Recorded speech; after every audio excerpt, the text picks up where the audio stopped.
সারাদিন পরিশ্রম করে রাতে ঘুমাই না? ঘুমাইতে গেলে উজু করে ঘুমানো দরকার। কি করতে হবে? অজু করতে হবে। অজু অবস্থায় ঘুমাইলে আপনি যখন ঘুমান তখন আপনার রুহটা আপনার শরীর থেকে বের হয়ে গিয়ে আল্লাহর আরশের নিচে গিয়ে সেজদায় অবনত থাকে।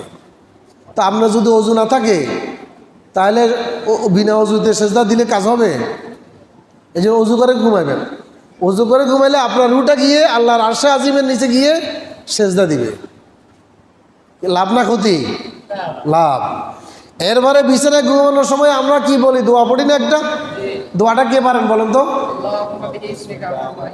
আল্লাহুম্মা বিইসমিকা আমুতু ওয়া আহইয়া।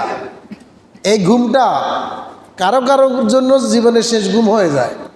ঘুম থেকে অনেকে উঠে না, সকালে ডাকতে গিয়ে যখন ডাকাডাকি করে মাথা না কিরে নমাতে গিললে